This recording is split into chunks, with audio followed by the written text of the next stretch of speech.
அதுல புதிய புதிய வார்த்தைகள்லாம் உங்களை எழுத சொல்லி கேட்டிருந்தோம். பார்க்கலாம். இப்போ மெய்யெழுத்துக்களுக்கு நம்ம அளவு ஓசை அளவு அரை மாத்திரை சொன்னோம். ஏன் இன்ச் இது எல்லாமே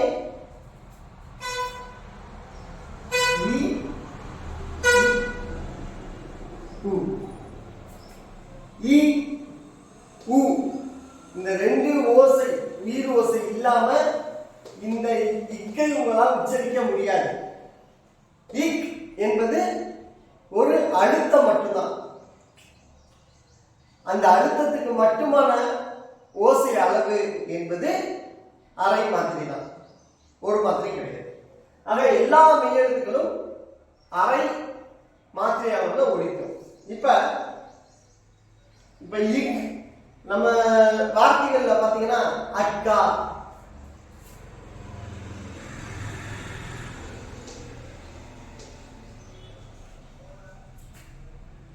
தங்கம். தங்கம் என்ன விலை? தங்கம்.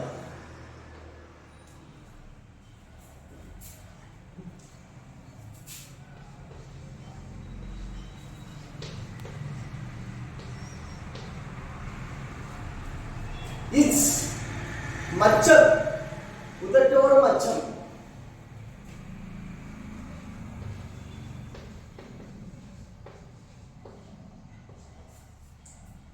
இஞ்ச் இஞ்சி, மஞ்சள்.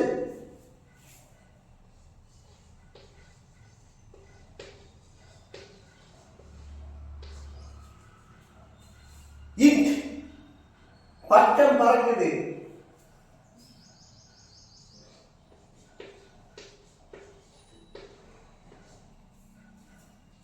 இம் கண், மண், தண்ணீர்.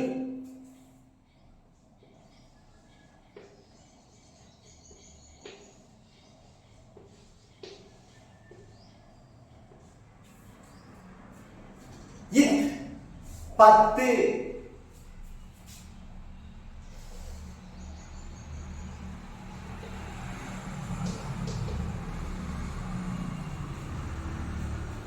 இம் பந்து, பந்து விளாடுமா?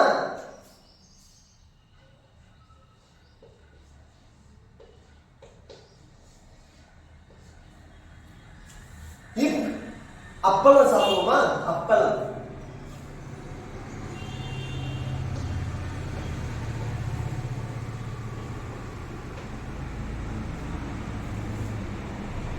இம் அம்மா.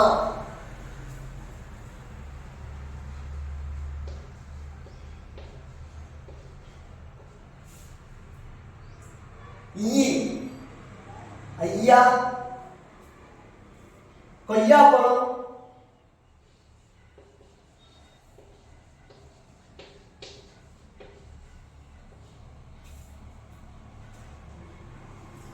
இர் யாரு, எவர், அவர்.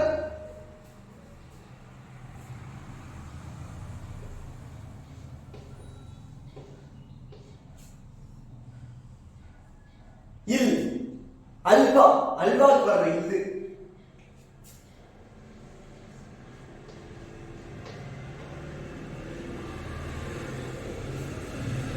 இல் ஔவையார், பப்புன்னு கொலைக்குது நாயி.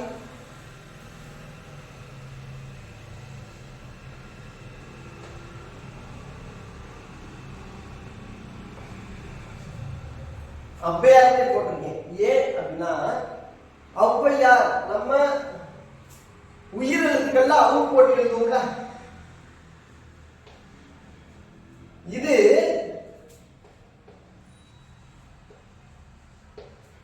ஆ உயிரும் இம் மெய்யும் சேர்ந்தும் எழுதப்படும். அதே மாதிரி இ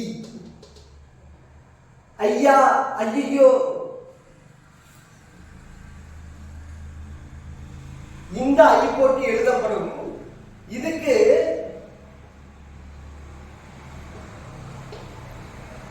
அ இ என்ற உயிரும் மெய்யும் சேர்ந்து எழுதப்படும். இல் தமிழ், தமிழ் குறை.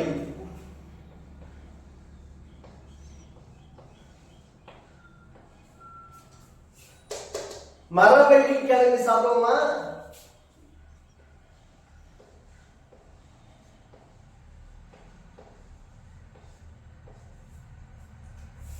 இரு. காற்று இரு. இக்கு இக்கு அப்படிங்கிற அர்த்தத்துல அந்த உச்சரிப்புல வரும். காற்று.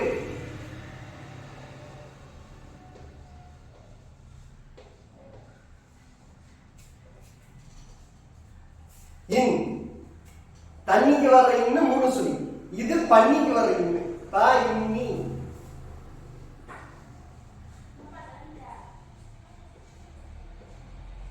சரி, இந்த மெய்யெழுத்துக்களை எப்படி பயிற்சி செய்யறது? இக்கு இங்கு இந்த எழுத்துக்கள் எல்லாம் எழுத்துப்பட சொல்லுவது வேற. எந்த எழுத்துக்களை சொன்னாலும் நினைவில் இருந்து டக்குன்னு வரணும். இச் இ இல் இல் இல் இக் இல் இன் இல் இன் இல் இத் மாத்தி மாத்தி கையில வச்சு சொன்னாலும் உங்க பிள்ளைய சரியா டக்குன்னு சொல்லணும். அப்ப அதுக்கேற்றபடி நம்ம பயிற்சி எடுக்கணும். ஒவ்வொரு எழுத்துக்களையும் சொல்லிக்கிட்டே 5 தடவை 10 தடவை எழுத சொல்லுங்க. இயல்பா பழகிடலாம். அடுத்து மெய்யும் உயிரும் இணைந்து வரக்கூடிய உயிர்மை எழுத்துக்களுக்கு போவோம்.